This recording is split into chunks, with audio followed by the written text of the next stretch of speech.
साथ बने रहने के लिए। और आइए अब आगे की खबर की ओर आगे बढ़ते हैं।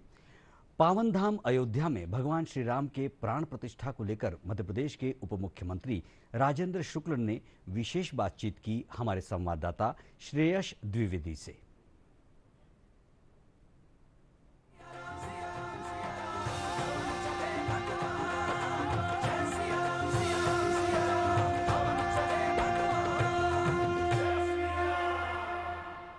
नमस्कार। इस समय हमारे साथ मध्य प्रदेश के उप मुख्यमंत्री राजेंद्र शुक्ला जी मौजूद हैं।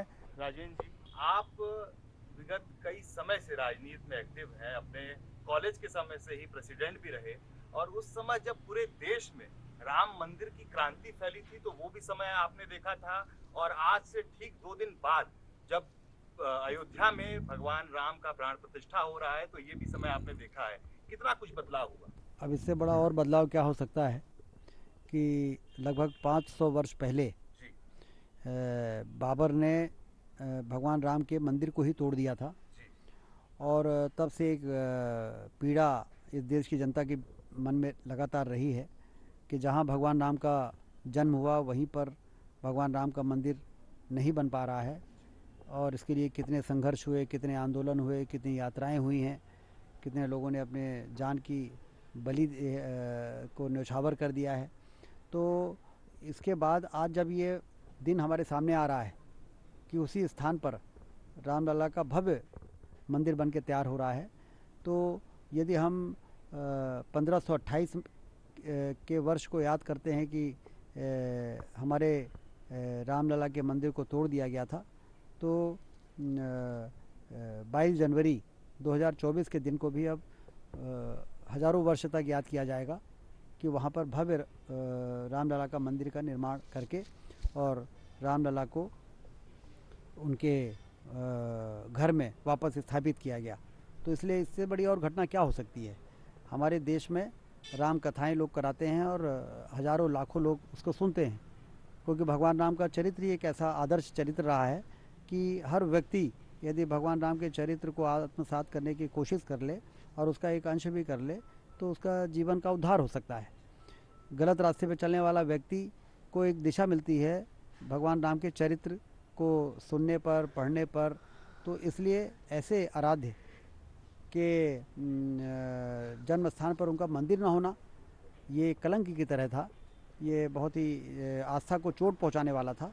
लेकिन इन तमाम विकृतियां अब समाप्त हो रही हैं और ये देश के लिए बहुत ही सुनहरा पल 2 दिन के बाद आने वाला है। और इसीलिए आपने देखा भी होगा, हम सब महसूस भी कर रहे हैं कि आम लोग 140 करोड़ की जनसंख्या वाला ये देश में घर घर में चर्चा है, उल्लास है, राम धुन बजाई जा रही हैं, सुंदरकांड के पाठ हो रहे हैं, हनुमान चालीसा के पाठ हो रहे हैं, और सब ने ये तय कर लिया है कि 22 जनवरी को सब अपने घरों में 11 दीपक जलाएंगे, घरों को रोशनी करेंगे, जैसे दीपावली हम मनाते हैं। भगवान राम ही तो थे जो श्रीलंका से विजय प्राप्त करके जब अयोध्या में आए थे तो दीपावली मनने लगी। तो ये उससे कम महत्वपूर्ण दिन थोड़ी है कि उनके जन्म स्थान पर भव्य मंदिर बन के तैयार हो गया है और उसका उद्घाटन होने वाला है। तो भारतीय जनता पार्टी के लिए और आपके लिए भी ये कितना मायने रखता है प्राण प्रतिष्ठा और राम मंदिर का निर्माण अयोध्या में? देखिए, ये भारतीय जनता पार्टी का विषय नहीं है, किसी राजनीतिक पार्टी का विषय नहीं है, ये तो देश के करोड़ों लोगों के आस्था का विषय है। और इसलिए मैं तो कहता हूँ कि इसको सभी आपसी मनमुटावों से ऊपर उठ के स्वागत करना चाहिए। हर दल के लोगों को आगे आना चाहिए, स्वागत करना चाहिए, क्योंकि देश की जनता कर रही है। यदि हम नहीं करेंगे तो देश की जनता तो करेगी ही। तो इसलिए ये सभी के लिए अवसर है, हर राजनीतिक दल के लिए अवसर है कि वो इस को उमंग और उत्साह के साथ ये जो सेलिब्रेशन हो रहा है पूरे देश में देश की जनता के द्वारा, उसमें सब लोग हिस्सा लें। अच्छा, विपक्ष का एक बहुत बड़ा आरोप है कि राम मंदिर का जो निर्माण है वो पूरा नहीं हुआ है और उसके बावजूद प्राण प्रतिष्ठा हो रहा है, और साथ ही साथ उन्होंने ये भी कहा है कि जो न्योता उनको मिला है उसमें उन्होंने आने से साफ इनकार किया। तो आप इसको कैसे देखते हैं? ये तो किसी भी दृष्टि से उचित नहीं है। जब हमें खुशी मनानी चाहिए, उत्सव मनाना चाहिए, तब हम नकारात्मक बातें करें। ये जो लोग ऐसा करेंगे देश की जनता की नज़रों में गिरेंगे।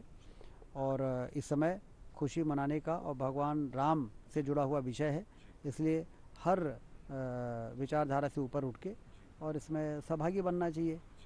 जब प्रदेश की जनता को आप क्या संदेश देना चाहते हैं, और अगर देना चाहते हैं तो क्या कोई आप रामायण की कोई श्लोक से उनको कोई संदेश देना चाहते हैं उस करते हुए? मैं यही कहूँगा जी, सभी से जी, कि ये पिछले 500 वर्षों का जो कलंक मिट रहा है कि हम सिर ऊंचा करके नहीं कह पाते थे कि जहाँ भगवान का जन्म हुआ है वहाँ पर भगवान का मंदिर बन के तैयार हो गया है। वर्षों से ये कहा जाता रहा है कि रामलला हम आएंगे मंदिर वहीं बनाएंगे, जी, फिर सौगंध राम की खाते हैं मंदिर वहीं बनाएंगे, फिर जब बाबरी ढांचा ढहा तो फिर ये नारा हुआ कि सौगंध राम की खाते हैं मंदिर भव्य बनाएंगे। अब जब ये 22 जनवरी को मंदिर का उद्घाटन हो जाएगा तो फिर ये नारा बुलंद करने की आवश्यकता रहेगी जो मोदी जी के नेतृत्व में हो रहा है कि सौगंध राम की खाते हैं हम भारत भव्य बनाएंगे। तो मंदिर बनने से भव्य भारत के निर्माण का मार्ग प्रशस्त हो रहा है और इसलिए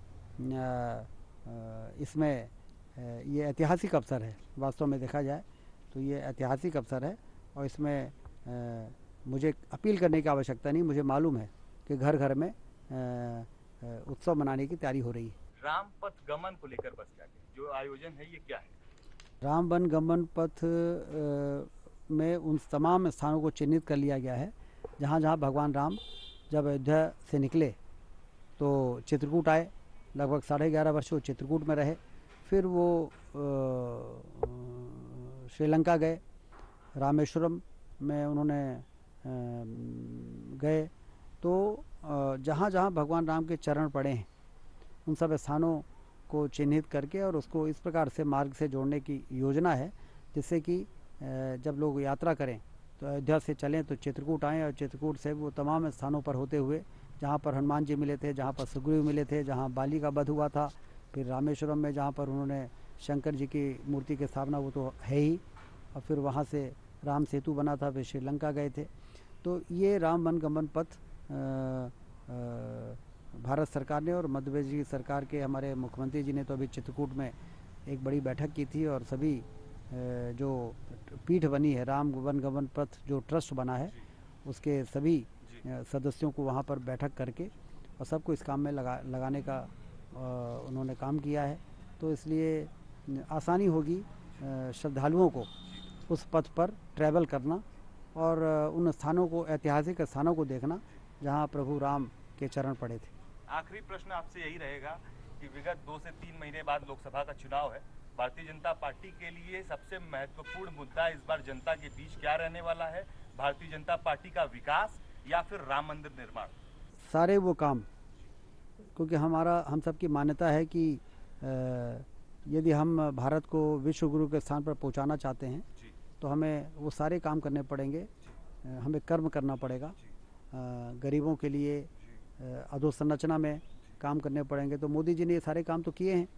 अधोसंरचना का जो काम उनके नेतृत्व में हुआ है, चाहे वो 4 लेन 6 लेन 8 लेन और की सड़कें हों, और चाहे वो रेलवे लाइन का विस्तार हो, चाहे वो हवाई अड्डों का निर्माण हो, चाहे वो सिंचाई की नहरों का जाल बिछाने का सवाल हो, हर क्षेत्र में उन्होंने काम किया। मेडिकल कॉलेजेस स्वास्थ्य के क्षेत्र में खोलने का, नेशनल हेल्थ मिशन के माध्यम से नीचे तक के अस्पतालों को बेहतर अधोसंरचना मिल जाए, इसका काम हो, और चाहे गरीब कल्याण के काम हो, मुफ्त में कोविड के समय शुरू किया गया गरीबों को मुफ्त में अनाज देना हो, प्रधानमंत्री आवास योजना से उनको मकान देना हो, उज्ज्वला गैस योजना के माध्यम से उनको गैस चूल्हा का कनेक्शन देना हो, आयुष्मान कार्ड जो 5 लाख रुपए तक की इलाज मुफ्त में बड़े से बड़े अस्पताल में गरीब से गरीब आदमी का हो सकता है। इस प्रकार की जो कल्याणकारी योजनाएं उन्होंने बनाई हैं,